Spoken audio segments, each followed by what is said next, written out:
ಸ್ನೇಹಿತರೆ, ಮೀಡಿಯಾ ಮಾಸ್ಟರ್ಸ್ಗೆ ಸ್ವಾಗತ ಸುಸ್ವಾಗತ. ಗೆಳೆಯರೆ, ಇರಾನ್ ಮತ್ತು ಅಮೆರಿಕದ ನಡುವೆ ಶಾಂತಿ ಒಪ್ಪಂದ ಏರ್ಪಟ್ಟಿದೆ. ಇಷ್ಟಾದರೂ ಎರಡು ದೇಶಗಳು ಪರಸ್ಪರ ಸಣ್ಣ ಮಟ್ಟದ ದಾಳಿಗಳನ್ನು ಮಾಡಿಕೊಳ್ತಲೇ ಇವೆ. ಈ ಹೊತ್ತಲ್ಲೇ ಇರಾನ್ ತನ್ನ ಈ ಹಿಂದಿನ ಸರ್ವೋಚ್ಚ ನಾಯಕ ಅಯತುಲ್ಲಾ ಅಲಿ ಖಮನೈ ಅವರ ಅಂತಿಮ ಸಂಸ್ಕಾರವನ್ನು ಮಾಡೋದಕ್ಕೆ ಮುಂದಾಗಿದೆ. ಜುಲೈ 4ನೇ ತಾರೀಕಿನಂದು ಶುರುವಾಗುವ ಈ ಕಾರ್ಯಕ್ರಮ ಜುಲೈ 9ರಂದು ಮುಗಿಯಲಿದೆ.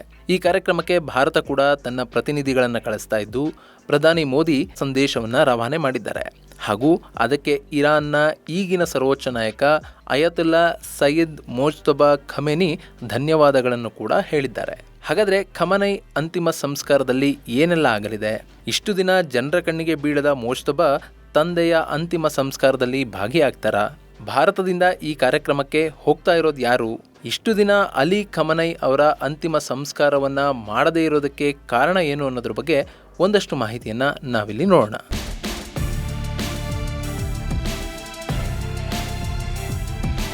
ಗೆಳೆಯರೆ, ಅಮೆರಿಕ ಮತ್ತು ಇರಾನ್ ನಡುವಿನ ಸಂಘರ್ಷಕ್ಕೆ ವಿರಾಮ ಬಿದ್ದಿದೆ. ಇಷ್ಟಾದರೂ ಹರ್ಮುಜ್ನಲ್ಲಿ ಇರಾನ್ ವಿಧಿಸೋದಕ್ಕೆ ಹೊರಟಿರುವ ಸುಂಕದ ವಿಷಯಕ್ಕೆ ಅಮೆರಿಕ ಹಾಗೂ ಇರಾನ್ಗಳ ನಡುವೆ ಮನಸ್ತಾಪ ಹೆಚ್ಚಾಗ್ತಾ ಇದೆ. ಈ ಕುರಿತು ಎರಡು ದೇಶಗಳು ಮತ್ತೆ ಮಾತುಕತೆಯನ್ನು ನಡೆಸ್ತಾ ಇವೆ. ಈ ಸಂದರ್ಭದಲ್ಲಿ ಇರಾನ್ನ ಈ ಹಿಂದಿನ ಸರ್ವೋಚ್ಚ ನಾಯಕ ಅಯತುಲ್ಲಾ ಅಲಿ ಖಮನೈ ಅವರ ಅಂತಿಮ ಸಂಸ್ಕಾರವನ್ನು ಮಾಡೋದಕ್ಕೆ ಅಲ್ಲಿನ ಆಡಳಿತ ನಿರ್ಧಾರ ಮಾಡಿದೆ. ಜುಲೈ 4ನೇ ತಾರೀಕಿನಂದು ಆರಂಭ ಆಗುವ ಅಂತಿಮ ಸಂಸ್ಕಾರ ಕಾರ್ಯಗಳು ಜುಲೈ 9ನೇ ತಾರೀಕಿನಂದು ಅಲಿ ಖಮನೈ ಅವರ ಮೂಲ ಸ್ಥಳ ಮಹಷದ್ನಲ್ಲಿ ಕೊನೆಗೊಳ್ಳಲಿದೆ. ಅಲ್ಲಿನ ಇಮಾಮ್ ರೇಜಾ ಶ್ರೈನ್ನಲ್ಲಿ ಸಂಸ್ಕಾರ ನಡೆಯಲಿದ್ದು, ನಾನಾ ದೇಶಗಳ ಪ್ರತಿನಿಧಿಗಳು ಈ ಕಾರ್ಯಕ್ರಮದಲ್ಲಿ ಭಾಗಿಯಾಗಲಿದ್ದಾರೆ. ಭಾರತ ಕೂಡ ಇಬ್ಬರು ಪ್ರತಿನಿಧಿಗಳನ್ನು ಕಳಿಸ್ತಾ ಇದ್ದು, ಬಿಹಾರ ರಾಜ್ಯದ ರಾಜ್ಯಪಾಲರಾಗಿರುವ ಸೈಯದ್ ಅಟಾ ಹಸನೈನ್ ಹಾಗೂ ವಿದೇಶಾಂಗ ಇಲಾಖೆಯ ರಾಜ್ಯ ಸಚಿವರಾಗಿರುವ ಪಬಿತ್ರಾ ಮಾರ್ಗರಿಟಾ ಜುಲೈ 4ನೇ ತಾರೀಕಿನಂದು ನಡೆಯಲಿರುವ ಕಾರ್ಯಕ್ರಮದಲ್ಲಿ ಭಾಗಿಯಾಗ್ತಾ ಇದ್ದಾರೆ. ಇನ್ನು ಈ ಕಾರ್ಯಕ್ರಮದಲ್ಲಿ ಭಾಗಿಯಾಗುವಂತೆ ಇರಾನ್ನ ಅಧ್ಯಕ್ಷ ಮಸೂದ್ ಪೆಜೆಶ್ಕಿಯಾನ್ ಪ್ರಧಾನಿ ಮೋದಿ ಅವರಿಗೆ ಆಹ್ವಾನವನ್ನು ಕೊಟ್ಟಿದ್ರು. ಆದರೆ ಈಗಾಗಲೇ ಪ್ರಧಾನಿ ಮೋದಿಯವರ ಪ್ರವಾಸ ಫಿಕ್ಸ್ ಆಗಿದ್ದು, ಅವರು ಇಂಡೋನೇಷ್ಯಾ, ಆಸ್ಟ್ರೇಲಿಯಾ ಹಾಗೂ ನ್ಯೂಜಿಲೆಂಡ್ಗಳ ಪ್ರವಾಸದಲ್ಲಿ ಇರ್ತಾರೆ.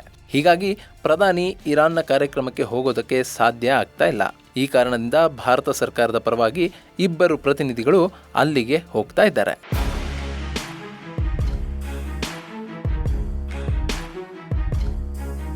ಗೆಳೆಯರೆ, ಹಾಗೆ ನೋಡಿದ್ರೆ ಇರಾನ್ನ ಸರ್ವೋಚ್ಚ ನಾಯಕರಾಗಿದ್ದ ಅಯತುಲ್ಲಾ ಅಲಿ ಖಮನೈ ಇಸ್ರೇಲ್ ಹಾಗೂ ಅಮೆರಿಕಗಳು ನಡೆಸಿದ ಏರ್ ಸ್ಟ್ರೈಕ್ನಲ್ಲಿ ಸಾವನ್ನಪ್ಪಿದ್ರು. ಫೆಬ್ರವರಿ 28ನೇ ತಾರೀಕಿನಂದು ನಡೆದ ಆ ದಾಳಿ ಇರಾನ್ ಮತ್ತು ಅಮೆರಿಕದ ನಡುವೆ 40 ದಿನಗಳ ಕಾಲ ಮಹಾ ಸಂಘರ್ಷವೇ ನಡೆಯುವಂತೆ ಮಾಡಿಬಿಡ್ತು. ಇದರಿಂದ ಮಧ್ಯಪ್ರಾಚ್ಯದ ದೇಶಗಳು ಹಾಗೂ ಅರಬ್ ದೇಶಗಳು ಯುದ್ಧ ಪೀಡಿತವಾದವು. ಇಡೀ ಜಗತ್ತು ತೈಲದ ಅಭಾವದಿಂದ ನರಳು ಹೋಯಿತು. ಅಲ್ಲಿ ಇಸ್ರೇಲ್ ಹಾಗೂ ಅಮೆರಿಕಗಳು ದೊಡ್ಡ ಮಟ್ಟದ ದಾಳಿಗಳನ್ನು ಮಾಡಿದ್ವು. ಇರಾನ್ನ ನಗರಗಳು, ನ್ಯೂಕ್ಲಿಯರ್ ಫೆಸಿಲಿಟಿಗಳು, ಆಯುಧ ಸಂಗ್ರಹಾಗಾರಗಳು, ಪೆಟ್ರೋಲಿಯಂ ರಿಫೈನರಿಗಳು, ಇರಾನ್ನ ಅಂಡರ್ ಗ್ರೌಂಡ್ ಆಯುಧಾಗಾರಗಳು ಸೇರಿದ ಹಾಗೆ ಸಾಕಷ್ಟು ಕಡೆಗಳಲ್ಲಿ ಇಸ್ರೇಲ್ ಮತ್ತು ಅಮೆರಿಕಗಳು ದಾಳಿಯನ್ನು ನಡೆಸಿದ್ವು. ಇನ್ನು ಇರಾನ್ನ ಪ್ರಮುಖ ಆರ್ಥಿಕ ನಗರಗಳು ಅಂತ ಗುರುತಿಸಿಕೊಳ್ಳುವ ಖರ್ಗ್ ಐಲ್ಯಾಂಡ್, ಬಂದರ್ ಅಬ್ಬಾಸ್, ಕ್ವೆಶಮ್ ಸೇರಿದ ಹಾಗೆ ನಾನಾ ಕಡೆಗಳಲ್ಲಿ ಕೂಡ ಅಮೆರಿಕ ಮತ್ತು ಇಸ್ರೇಲ್ಗಳು ಭಾರಿ ದಾಳಿಯನ್ನು ನಡೆಸಿದ್ವು. ಅದಕ್ಕೆ ಪ್ರತಿಯಾಗಿ ಇರಾನ್ ಕೂಡ ಅಮೆರಿಕದ ನೆಲೆಗಳನ್ನು ಹೊಂದಿರುವ ಅರಬ್ ದೇಶಗಳ ಮೇಲೆ ದಾಳಿಯನ್ನು ಆರಂಭ ಮಾಡಿತು. ಡ್ರೋನ್ ಮತ್ತು ಮಿಸೈಲ್ಗಳ ದಾಳಿಯನ್ನು ಆರಂಭಿಸಿದ ಇರಾನ್ನ IRGC ಅರಬ್ ದೇಶಗಳು ನಲುಗುವಂತೆ ಮಾಡಿತು. ಇದರ ಜೊತೆಗೆ ಹರ್ಮುಜ್ ಜಲಸಂಧಿಯಲ್ಲಿ ಸಮುದ್ರ ಮೈನ್ಗಳನ್ನು ಹಾಕೋದ್ರ ಮೂಲಕ ಅಂತಾರಾಷ್ಟ್ರೀಯ ಹಡಗುಗಳು ಅಲ್ಲಿ ಸಂಚಾರ ಮಾಡದೇ ಇರೋ ಹಾಗೆ ಮಾಡಲಾಯಿತು. ಇದರಿಂದ ಜಗತ್ತಿನಲ್ಲಿ ದೊಡ್ಡ ಮಟ್ಟದ ತೈಲ ಅಭಾವ ಶುರುವಾಯಿತು. ಫೈನಲಿ ಅಮೆರಿಕ ಮತ್ತು ಇರಾನ್ಗಳು ಕದನ ವಿರಾಮಕ್ಕೆ ಒಪ್ಪಿ ಸಹಿ ಮಾಡೋದ್ರ ಮೂಲಕ ಈಗ ಈ ಯುದ್ಧಕ್ಕೆ ಪೂರ್ಣ ಕದನ ವಿರಾಮ ಬಿದ್ದಿದೆ. ಇನ್ನು ಇಸ್ರೇಲ್ ಮತ್ತು ಅಮೆರಿಕಗಳು ನಡೆಸಿದ ಈ ದಾಳಿಯಲ್ಲಿ ಇರಾನ್ನ ಸಾಕಷ್ಟು ಟಾಪ್ ಲೀಡರ್ಗಳು, IRGCಯ ಕಮಾಂಡರ್ಗಳು ಹಾಗೂ ಇರಾನ್ ಮಿಲಿಟರಿಯ ಸಾಕಷ್ಟು ಪ್ರಮುಖ ನಾಯಕರು ಸಾವನ್ನಪ್ಪಿದ್ರು. ಇರಾನ್ನ ಸಾಕಷ್ಟು ನ್ಯೂಕ್ಲಿಯರ್ ಫೆಸಿಲಿಟಿಗಳು ನಾಶ ಆದವು. ಅಲ್ಲಿ ಇಸ್ರೇಲ್ ಮತ್ತು ಅಮೆರಿಕದ ದಾಳಿಯ ಭಯ ಹೇಗಿತ್ತು ಅಂತಂದ್ರೆ, ಇರಾನ್ ತನ್ನ ಸರ್ವೋಚ್ಚ ನಾಯಕನ ದೇಹದ ಅಂತಿಮ ಸಂಸ್ಕಾರವನ್ನು ಮಾಡೋದಕ್ಕೆ ಕೂಡ ಹೋಗಲಿಲ್ಲ. ಅಲ್ಲಿ ಖಮನೈ ದೇಹವನ್ನ ಸಂರಕ್ಷಿಸಿಡಲಾಗಿತ್ತು. ಆ ದೇಹಕ್ಕೆ ಸಂಸ್ಕಾರ ಮಾಡೋದಕ್ಕೆ ಸೂಕ್ತ ಸಮಯವನ್ನ ಇರಾನ್ ಕಾಯ್ತಾ ಇತ್ತು. ಈಗ ಆ ಸಮಯ ಬಂದಂತಿದೆ. ಜುಲೈ 4ರಿಂದ ದೇಶಾದ್ಯಂತ ದೊಡ್ಡ ಮಟ್ಟದ ಸಂತಾಪ ಸಭೆಗಳು ನಡೆಯಲಿವೆ. ಅಲಿ ಖಮನೈ ಅವರ ದೇಹ ಸದ್ಯ ಟೆಹರಾನ್ನಲ್ಲಿದ್ದು, ಅದನ್ನ ಖೋಮ್ ಸಿಟಿಗೆ ತೆಗೆದುಕೊಂಡು ಹೋಗಿ ಅಲ್ಲಿಂದ ಮಹಷಾದ್ನಲ್ಲಿನ ಇಮಾಮ್ ರೇಜಾ ಶ್ರೈನ್ಗೆ ಕೊಂಡೊಯ್ಯಲಾಗುತ್ತೆ. ಇದಕ್ಕಾಗಿ ಒಟ್ಟು 5 ದಿನಗಳ ಶೋಕಾಚರಣೆಗೆ ಇರಾನ್ ಸರ್ಕಾರ ಆದೇಶವನ್ನ ಕೊಟ್ಟಿದೆ. ಇನ್ನು ಈಗಲೂ ಕೂಡ ಇರಾನ್ಗೆ ಒಂದು ಭಯ ಅಂತೂ ಕಾಡ್ತಾ ಇದೆ. ಇದೇ ಭಯದಲ್ಲೇ ಅವರು ಇಲ್ಲಿವರೆಗೂ ಖಮನೈ ದೇಹವನ್ನ ಹೊರಗೆ ತೆಗೆದೇ ಇರಲಿಲ್ಲ. ಒಂದು ವೇಳೆ ಯುದ್ಧದ ಸಮಯದಲ್ಲಿ ಅಥವಾ ತಾತ್ಕಾಲಿಕ ವಿರಾಮದ ಸಮಯದಲ್ಲಿ ಅಲಿ ಖಮನೈ ಅವರ ದೇಹವನ್ನ ಸಂಸ್ಕಾರ ಮಾಡೋದಕ್ಕೆ ಹೋದ್ರೆ ಅಲ್ಲಿ ಇಸ್ರೇಲ್ ದಾಳಿ ಮಾಡಬಹುದು ಅನ್ನೋ ಭಯ ಅವರನ್ನ ಸಾಕಷ್ಟು ಕಾಡ್ತಾ ಇತ್ತು. ಈಗಲೂ ಕೂಡ ಇರಾನ್ಗೆ ಇಸ್ರೇಲ್ ಬಗ್ಗೆ ಅಂಥದ್ದೊಂದು ಭಯ ಇದ್ದೇ ಇದೆ. ಯಾಕೆಂದ್ರೆ ಈ ಅಂತಿಮ ಸಂಸ್ಕಾರದಲ್ಲಿ IRGC ಹಾಗೂ ಇರಾನ್ ರಾಜಕೀಯದ ಪ್ರಮುಖ ನಾಯಕರು ಬಂದಿರ್ತಾರೆ. ಒಂದು ವೇಳೆ ಇಸ್ರೇಲ್ ಏನಾದರೂ ಈ ಸಮಯದಲ್ಲಿ ದಾಳಿ ಮಾಡಿದರೆ ಅಲ್ಲಿನ ಸಾಕಷ್ಟು ನಾಯಕರು ಸಾವನ್ನಪ್ಪುವ ಸಾಧ್ಯತೆಗಳು ಕೂಡ ಇರ್ತವೆ. ಹೀಗಾಗಿನೇ ಇಲ್ಲಿ ಇರಾನ್ ಒಂದು ತಂತ್ರವನ್ನು ಅನುಸರಿಸಿದೆ. ಈ ಅಂತಿಮ ಸಂಸ್ಕಾರಕ್ಕೆ ಜಗತ್ತಿನ ನಾನಾ ದೇಶಗಳ ನಾಯಕರು ಬರೋ ಹಾಗೆ ಅವರು ಮಾಡ್ತಾ ಇದ್ದಾರೆ. ಈ ಮೂಲಕ ಇಸ್ರೇಲ್ ಏನಾದರೂ ದಾಳಿ ಮಾಡಿ ಅದರಲ್ಲಿ ನಾನಾ ದೇಶಗಳ ನಾಯಕರು ಸಾವನ್ನಪ್ಪಿದ್ರೆ ಅದು ಅಂತಾರಾಷ್ಟ್ರೀಯವಾಗಿ ದೊಡ್ಡ ಮಟ್ಟದಲ್ಲಿ ಸುದ್ದಿಯನ್ನು ಮಾಡುತ್ತೆ. ಆಗ ಇಸ್ರೇಲ್ ವಿರುದ್ಧ ಸಾಕಷ್ಟು ದೇಶಗಳು ಮುಗಿಬೀಳಬಹುದು. ಸೊ ಇಲ್ಲಿ ಇಸ್ರೇಲ್ ಅಂತಹ ದಡ್ಡತನವನ್ನು ಮಾಡೋದಿಲ್ಲ ಅನ್ನೋ ನಂಬಿಕೆ ಇರಾನ್ಗಿದೆ.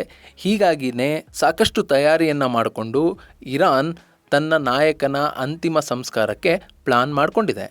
ಇನ್ನು ಈ ಅಂತಿಮ ಸಂಸ್ಕಾರದಲ್ಲಿ ಮತ್ತೊಂದು ವಿಶೇಷ ಕೂಡ ನಡೀಬಹುದು ಅಂತ ಹೇಳಲಾಗ್ತಾ ಇದೆ. ಅದೇನು ಅಂದರೆ ಇಲ್ಲಿವರೆಗೂ ಬಹಿರಂಗವಾಗಿ ಕಾಣಿಸಿಕೊಳ್ಳದ ಇರಾನ್ನ ಸುಪ್ರೀಂ ಲೀಡರ್ ಮೋಜ್ತಬಾ ಖಮನೈ ಈ ಅಂತಿಮ ಸಂಸ್ಕಾರದಲ್ಲಿ ಭಾಗಿ ಆಗಬಹುದು ಅಂತ ಹೇಳಲಾಗ್ತಾ ಇದೆ. ಈ ಹಿಂದೆ ಅಮೆರಿಕದ ದಾಳಿಯಲ್ಲಿ ಮೋಜ್ತಬಾ ಕೂಡ ಸಾವನ್ನಪ್ಪಿದ್ರು ಅಂತ ಹೇಳಲಾಗ್ತಾ ಇತ್ತು. ಆದರೆ ಅಮೆರಿಕದ ಅಧ್ಯಕ್ಷ ಡೊನಾಲ್ಡ್ ಟ್ರಂಪ್ ಮೋಜ್ತಬಾ ಸಾವನ್ನಪ್ಪಿರೋದು ಡೌಟು, ಆದರೆ ಅವರಿಗೆ ಹೆಚ್ಚಿನ ಗಾಯಗಳಾಗಿವೆ ಅನ್ನೋ ಮಾಹಿತಿಯನ್ನು ಕೊಟ್ಟಿದ್ರು. ಸೊ ಮೋಜ್ತಬಾ ಕಾಲುಗಳನ್ನೇ ಕಳೆದುಕೊಂಡಿರಬಹುದು ಅನ್ನೋ ಮಾಹಿತಿ ಕೂಡ ಹರಿದಾಡ್ತು. ಹಾಗೇನೆ ಮೋಜ್ತಬಾನ ರಹಸ್ಯ ಸ್ಥಳದಲ್ಲಿ ಇಟ್ಟು ಚಿಕಿತ್ಸೆ ಕೊಡಿಸಲಾಗ್ತಾ ಇದೆ. IRGC ಮೋಜ್ತಬಾರನ್ನ ರಷ್ಯಾಗೆ ಸ್ಥಳಾಂತರಿಸಿದೆ. ಮೋಜ್ತಬಾ ಕೋಮಾದಲ್ಲಿದ್ದು ಅವರ ಹೆಸರಲ್ಲಿ IRGC ಆಡಳಿತವನ್ನು ನಡೆಸ್ತಾ ಇದೆ. ಹೀಗೆ ಸಾಕಷ್ಟು ಮಾತುಗಳು ಕೇಳಿ ಬಂದಿದ್ವು. ಅದಕ್ಕೆ ಇಂಬು ಕೊಡುವಂತೆ ಮೋಜ್ತಬಾ ಮಾಧ್ಯಮಗಳ ಮುಂದಾಗ್ಲಿ ಜನರ ಮುಂದಾಗ್ಲಿ ಕಾಣಿಸ್ಕೊಂಡಿರಲಿಲ್ಲ. ಏನೇ ಇದ್ರೂ ಎಕ್ಸ್ ಅಕೌಂಟ್ ಅಲ್ಲಿ ಒಂದಷ್ಟು ಸಂದೇಶಗಳನ್ನ ಬರೆಯೋದ್ರ ಮೂಲಕ ಮೋಜ್ತಬಾ ನಾನಿನ್ನು ಬದುಕಿದ್ದೀನಿ ಅಂತ ಹೇಳ್ತಾ ಇದ್ರು. ಆದರೆ ಆ ಎಕ್ಸ್ ಅಕೌಂಟ್ನ ಹ್ಯಾಂಡಲ್ ಮಾಡ್ತಾ ಇದ್ದಿದ್ದೆ IRGC ಅನ್ನೋ ಅಭಿಪ್ರಾಯ ಸಾಕಷ್ಟು ರಕ್ಷಣಾ ತಜ್ಞರಿಂದ ಕೂಡ ಬರ್ತಾ ಇತ್ತು. ಹೀಗಾಗಿ ತನ್ನ ತಂದೆಯ ಅಂತಿಮ ಸಂಸ್ಕಾರದಲ್ಲಿ ಮೋಜ್ತಬಾ ಖಮನೈ ಭಾಗಿ ಆಗಬಹುದು ಅನ್ನುವ ಕುತೂಹಲ ಈಗ ಹೆಚ್ಚಾಗ್ತಾ ಇದೆ. ಒಂದು ವೇಳೆ ಮೋಜ್ತಬಾ ಏನಾದರೂ ಬಹಿರಂಗವಾಗಿ ಕಾಣಿಸಿಕೊಂಡಿದ್ದೆ ಆದರೆ ಅವರ ಬಗ್ಗೆ ಇಲ್ಲಿವರೆಗೂ ಹರಿದಾಡಿರುವ ಮಾಹಿತಿಗಳ ಸತ್ಯಾಸತ್ಯತೆಗಳು ಬಹಿರಂಗಗೊಳ್ಳಲಿವೆ. ಇನ್ನು ಈಗ ಕೂಡ ಮೋಜ್ತಬಾ ಎಕ್ಸ್ ಅಕೌಂಟ್ ಆಕ್ಟಿವ್ ಆಗಿದ್ದು ಪ್ರಧಾನಿ ಮೋದಿ ಕಳುಹಿಸಿರುವ ಸಂದೇಶಕ್ಕೆ ಮೋಜ್ತಬಾ ಅಕೌಂಟ್ನಿಂದ ರಿಪ್ಲೈ ಕೂಡ ಬಂದಿದೆ. ಮೋಜ್ತಬಾ ಪ್ರಧಾನಿ ಮೋದಿ ಅವರ ಸಂದೇಶಕ್ಕೆ ಧನ್ಯವಾದಗಳನ್ನು ಕೂಡ ಅರ್ಪಿಸಿದ್ದಾರೆ. ಸೊ ತಂದೆಯ ಅಂತಿಮ ಸಂಸ್ಕಾರದಲ್ಲಿ ಮೋಜ್ತಬಾ ಭಾಗಿ ಆಗ್ತಾರಾ ಅನ್ನುವ ಕುತೂಹಲ ಇಲ್ಲಿ ಹೆಚ್ಚಾಗ್ತಾ ಇದೆ.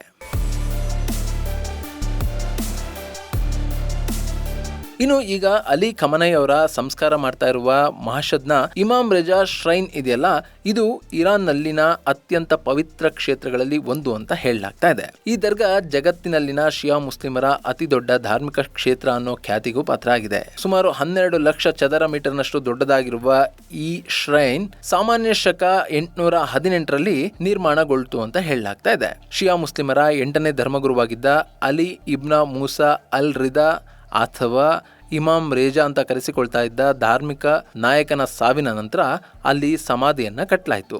ಆ ಇಮಾಮ್ ರೇಜಾ ಪ್ರವಾದಿ ಅವರ ವಂಶಸ್ಥ ಅಂತ ಕೂಡ ಹೇಳಲಾಗುತ್ತೆ. ಅಂತಹ ಇಮಾಮ್ ಅವರ ಸಮಾಧಿ ನಿರ್ಮಾಣ ಆದ ನಂತರ ಈ ಭಾಗವನ್ನ ಆಳಿದ ಅಬಸಿಡ್, ತೈಮುರಿಡ್, ಸಫವಿಡ್ ಹಾಗೂ ಕರ್ಜ್ ರಾಜವಂಶಗಳು ಆ ಸಮಾಧಿಯನ್ನ ನಿರಂತರವಾಗಿ ಅಭಿವೃದ್ಧಿಯನ್ನು ಪಡಿಸಿ ಈಗ ಅದು ಜಾಗತಿಕವಾಗಿ ಅತಿ ದೊಡ್ಡ ಧಾರ್ಮಿಕ ಕ್ಷೇತ್ರಗಳಲ್ಲಿ ಒಂದು ಅಂತ ಗುರುತಿಸ್ಕೊಳ್ತಾ ಇದೆ. ಇಲ್ಲಿಗೆ ಪ್ರತಿ ವರ್ಷ 3 ಕೋಟಿಗೂ ಅಧಿಕ ಮಂದಿ ಭೇಟಿ ಕೊಡ್ತಾರೆ. ಇಂತಹ ಸ್ಥಳದಲ್ಲಿ ಅಲಿ ಖಮನೈ ಅವರ ಅಂತಿಮ ಸಂಸ್ಕಾರ ಮಾಡಿದ್ರೆ ಅದು ಜಾಗತಿಕವಾಗಿ ಶಿಯಾ ಮುಸ್ಲಿಮರನ್ನ ಒಗ್ಗೂಡಿಸಬಹುದು ಅನ್ನೋ ಲೆಕ್ಕಾಚಾರ IRGCಗೆ ಇದ್ದಂತಿದೆ. ಅಲಿ ಖಮನೈ ಶಿಯಾಗಳ ಪಾಲಿಗೆ ಅತಿ ದೊಡ್ಡ ಧಾರ್ಮಿಕ ಮುಖಂಡರಾಗಿದ್ರು. 89ರಿಂದ 2026ರವರೆಗೂ ಇರಾನ್ನ ಮುನ್ನಡೆಸಿದ್ದ ಖಮನೈ ಅಮೆರಿಕದ ವಿರೋಧಗಳ ನಡುವೆ ಕೂಡ ಅಮೆರಿಕದ ವಿರುದ್ಧ ಅತಿ ದೊಡ್ಡ ಇಸ್ಲಾಮಿಕ್ ಶಕ್ತಿಯನ್ನಾಗಿ ಇರಾನ್ನ ರೂಪಿಸಿದ್ರು. ಹೀಗಾಗಿ ಇಸ್ಲಾಮಿಕ್ ಜಗತ್ತಲ್ಲಿ ಅದರಲ್ಲೂ ಶಿಯಾ ಮುಸ್ಲಿಮರಲ್ಲಿ ಅಲಿ ಖಮನೈ ಅವರ ಮೇಲೆ ವಿಪರೀತ ಗೌರವ ಇದೆ. ಸೊ ಈಗ ಅವರ ಸಮಾಧಿ ಕೂಡ ಇಮಾಮ್ ಅಲಿ ರೇಜಾ ಅವರ ಸಮಾಧಿಯ ಬಳಿಯಲ್ಲೇ ಆಗೋದ್ರಿಂದ ಈ ಸ್ಥಳ ಇನ್ನಷ್ಟು ಖ್ಯಾತಿಯನ್ನು ಪಡೆಯುತ್ತೆ ಅನ್ನೋ ನಂಬಿಕೆ ಇರಾನ್ ಆಡಳಿತಕ್ಕಿದೆ. ಗೆಳೆಯರೆ, ಈ ಹಿಂದೆ ಇರಾನ್ನ ಪ್ರಪ್ರಥಮ ಸರ್ವೋಚ್ಚ ನಾಯಕರಾಗಿದ್ದ ಅಯತುಲ್ಲಾ ರುಹುಲ್ಲಾ ಖೊಮೇನಿ ಅವರನ್ನ ಟೆಹರಾನ್ ಸಮೀಪದಲ್ಲಿ ಇರುವ ಬೆಹಸ್ತಾ ಇ ಝರಾದಲ್ಲಿ ಸಂಸ್ಕಾರ ಮಾಡಲಾಗಿತ್ತು. ಆದರೆ ಅಲಿ ಖಮೇನಿ ಸದ್ಯದ ಪರಿಸ್ಥಿತಿಯಲ್ಲಿ ಶಿಯಾಗಳಿಗೆ ಅನಿವಾರ್ಯ ಆಗಿದ್ದಾರೆ. ಅಲ್ಲದೆ ಅವರ ಹುಟ್ಟೂರು ಕೂಡ ಮಹಷದ್ ಆಗಿರೋದ್ರಿಂದ ಅಲ್ಲಿನ ಇಮಾಮ್ ಶ್ರೈನ್ನಲ್ಲಿ ಅಂತಿಮ ಸಂಸ್ಕಾರವನ್ನ ಮಾಡಲಾಗ್ತಾ ಇದೆ. ಈ 5 ದಿನದ ಕಾರ್ಯಕ್ರಮದಲ್ಲಿ 20 ಮಿಲಿಯನ್ಗೂ ಅಧಿಕ ಮಂದಿ ಭಾಗಿಯಾಗುವ ನಿರೀಕ್ಷೆ ಇದೆ ಅಂತ ಇರಾನ್ ಸರ್ಕಾರ ಹೇಳ್ತಾ ಇದೆ. ಈ ಅಂತಿಮ ಸಂಸ್ಕಾರ ಅನ್ನೋದು ಕೇವಲ ಖಮನೈಗೆ ಮತ್ತವರ ಕುಟುಂಬಕ್ಕೆ ಮಾತ್ರ ಮುಖ್ಯ ಆಗ್ತಾ ಇಲ್ಲ, ಇದು ಇರಾನ್ನಲ್ಲಿನ ಇಸ್ಲಾಮಿಕ್ ಆಡಳಿತಕ್ಕೂ ಕೂಡ ಅತ್ಯಂತ ಮುಖ್ಯವಾದ ಕಾರ್ಯ ಅಂತ ಅನಿಸ್ಕೊಳ್ತಾ ಇದೆ. ಯಾಕೆಂದ್ರೆ ಈ ಸಂಸ್ಕಾರದಲ್ಲಿ ಅತಿ ಹೆಚ್ಚು ಜನ ಭಾಗಿಯಾದರೆ ನಮಗೆ ಇಷ್ಟೊಂದು ಜನ ಬೆಂಬಲ ಇದೆ ಅಂತ ಖಮನೈ ಆಡಳಿತ ತೋರಿಸಬಹುದು. ಹೀಗಾಗಿ ಅವರು ಈ ಕಾರ್ಯಕ್ರಮವನ್ನ ಅತ್ಯಂತ ವ್ಯವಸ್ಥಿತವಾಗಿ ರೂಪಿಸಿದ್ದಾರೆ. ಇದು ಗೆಳೆಯರೆ, ಕಳೆದ 4 ತಿಂಗಳಿಂದ ರಕ್ಷಿಸಿಕೊಂಡಿದ್ದ ಅಲಿ ಖಮನೈ ಅವರ ದೇಹದ ಅಂತಿಮ ಸಂಸ್ಕಾರದ ಕುರಿತಾದ ಒಂದಷ್ಟು ಮಾಹಿತಿ. ಮುಂದಿನ ವಿಡಿಯೋದಲ್ಲಿ ಮತ್ತೊಂದು ವಿಶೇಷವನ್ನು ನಿಮ್ಮ ಮುಂದಿಡ್ತೀನಿ. ಅಲ್ಲಿವರೆಗೂ ಜೈ ಹಿಂದ್, ಜೈ ಕರ್ನಾಟಕ.